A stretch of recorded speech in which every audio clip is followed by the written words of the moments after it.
Je voulais aller voir le lieu où il est tombé mon fils, c'était important pour moi.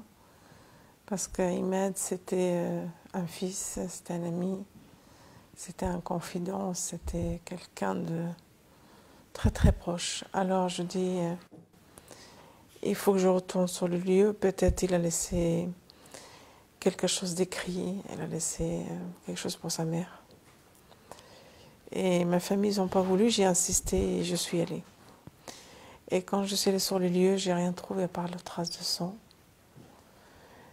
J'ai crié très très fort, un cri d'une mère en souffrance. Et je voulais savoir pourquoi là, pourquoi mon fils.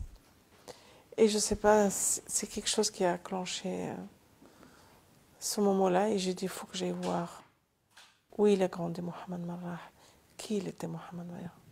C'était important pour moi d'aller voir. Et je me suis trouvée dans son cité. Et il y avait un groupe de jeunes qui étaient assis là et il fallait aller vers eux.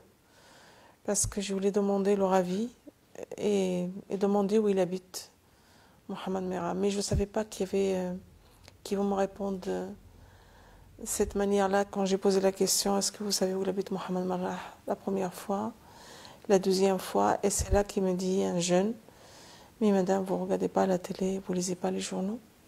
Mohamed Marrah, c'est un martyr, c'est un héros de l'islam. Et moi, 40 jours après l'enterré de mon fils, je ne vous dis pas, c'est comme ils me l'ont tué la deuxième fois. Et c'est là que je me suis présentée. Je dis, je suis la mère d'Ahmed, premier soldat. Vous pouvez dire, c'est Mohamed Marrah, c'est un martyr. Et là, ils m'ont regardé. Je dis, vous savez, Mohamed Marrah, c'est un assassin, tout simplement. C'est pas un martyr, c'est pas un héros de l'islam. Mais j'ai senti dans leur regard, ces jeunes, il y a de la haine et il y a de la souffrance. Il y a deux en même temps. Et ces jeunes, quand ils étaient mal à l'aise, c'est là qu'ils m'ont montré, mais regardez madame, on vit. Regardez, on est rejeté.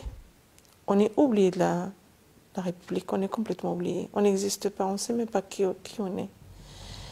Et moi, ça m'a fait mal d'entendre ces jeunes désespérés comme ça. Et j'ai dit, mais la République, elle ne peut pas oublier ses enfants. Vous êtes les enfants de la République. Il m'a dit, vous le dites. Vous savez, ici, on n'est que des rats. Et les rats, quand ils deviennent enragés, eh bien, ils sortent à la société, ils font des ravages. Voilà ce qu'on est, madame. Et là, j'ai dit non. Là, il faut faire quelque chose. Et c'est là que j'ai dit, je dois tendre la main. Eux, ils étaient à cause de ma souffrance. Mais moi, j'attendrai la main pour aider ces jeunes en difficulté aujourd'hui.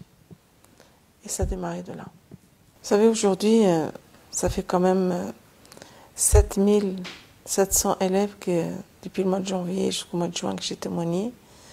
Et j'ai constaté beaucoup de souffrance. Il y a des enfants qui sont... Vous savez, quand un décrochage scolaire, quand un enfant il n'est pas suivi dès le début, elle est au dehors de l'école, de sa famille, il est livré lui-même. Il est perdu, cet enfant-là, et il est complètement livré à lui-même. Il suffit de quelqu'un, vous savez, quand vous n'êtes pas aimé, pas bien cadré, et quelqu'un qui vous récupère. Et là, vous dites, voilà, je trouve quelqu'un peut-être qui me comprend, peut-être cette personne-là, il va m'aider. Et c'est là le piège le plus dangereux aujourd'hui. C'est quelqu'un qui vient vers cet enfant et lui dit, je vais te donner plein de choses, je vais te donner du bonheur, tu vas servir à quelqu'un, mon frère, viens vers moi. Et c'est là ça commence. Et l'enfant se vide et le remplit facilement avec de la haine. Et là, on le fait de la haine vers la société, vers la France ou vers l'Europe ou vers le Maghreb. Vous savez, maintenant, aujourd'hui, un jeune qui devient terroriste, il n'y a pas de frontières. Il peut tuer n'importe qui parce qu'ils n'ont pas de limite. J'ai sauvé 2 jeunes de ne pas partir. Je le suis tout le temps, jusqu'à aujourd'hui. J'ai un jeune aussi il est sensible. Sa maman, elle n'arrête pas de m'appeler. Je rentre en contact avec lui, il est pareil. Alors les signes, ça commence déjà avec les convertis à l'islam. Ceux qui sont convertis à l'islam, c'est qu'ils ne mangent plus à table avec leurs parents. Ils interdisent de rentrer le porc à la maison. la manière de l'habillement, la petite barbe, la prière. Voilà, c'est des rythmes un peu étranges parce que ça n'a rien à voir avec l'islam. Et puis, voilà, après, les parents, ils commencent à s'inquiéter. Au début, ils ferment les yeux, ils disent, bon, c'est son choix, après tout. Mais plus qu'on laisse, plus que l'enfant, il se dégrade. Et là, ça devient dangereux. Et ils s'isolent seuls, ils mangent seuls, ils ne parlent pas beaucoup, il n'y a pas beaucoup de communication. Et ça, c'est très dangereux parce qu'ils sont fermes en lui-même. C'est parce qu'il y a un problème. Et ce problème, avant qu'ils sont fermes, on doit venir à l'aide. Et c'est le conseil que je donne. À chaque fois, je dis, quand vous voyez votre enfant, il faut l'appeler, il faut manger avec lui. Et même si vous dire, maman, c'est bon, je suis grand, mais non. Et il a besoin de vous, il faut insister, il ne faut pas laisser seul. On doit aider ses parents. Parce qu'il y a des mères qui vivent seules. Il y a des mères qui vont travailler et qui, voilà, ils ont des enfants, ils ont un travail pour vivre. Et ils ont des mal à appeler au secours. Il y a des mères qui sont en souffrance, mais n'osent pas y aller. Et c'est à nous d'y aller voir ces femmes, les aider. Voilà, il ne faut pas fermer les yeux. Aujourd'hui, effectivement, moi je constate que l'islam est devenu une identité. C'est plus une religion.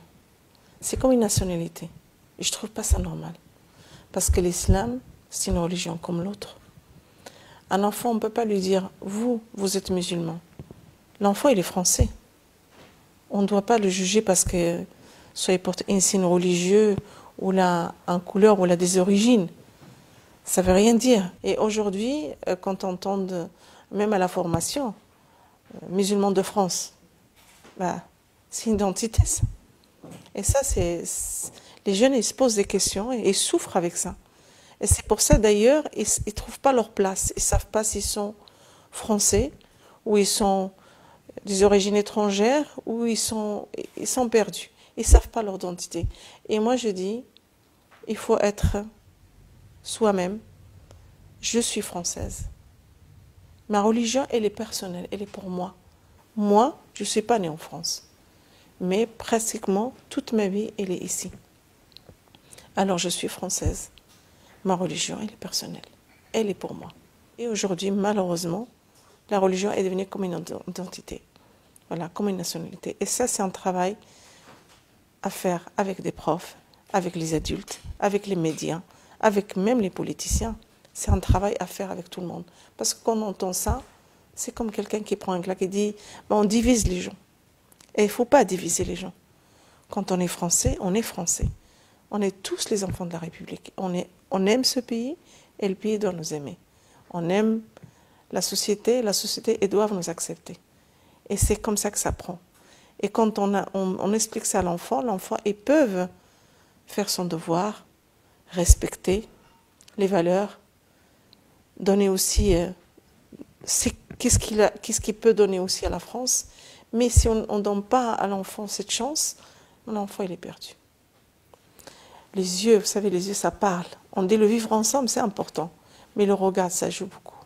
Parce que le regard vers l'autre, c'est le plus fort. Et moi c'est ça que ça se passe avec moi. Quand je suis avec un enfant, je parle un petit peu de ma souffrance. Et le reste, je parle sur la valeur, sur le respect, sur la tolérance mutuelle. Et c'est ça que je passe au message aux jeunes. Et les jeunes écoutent. Je dis aux profs, vous faites votre métier, mais à la fin, donnez 10 minutes à vos élèves. Si chaque classe, un prof, il donne un quart d'heure ou 10 minutes, juste un petit dialogue, un échange, l'enfant, il a confiance à son prof.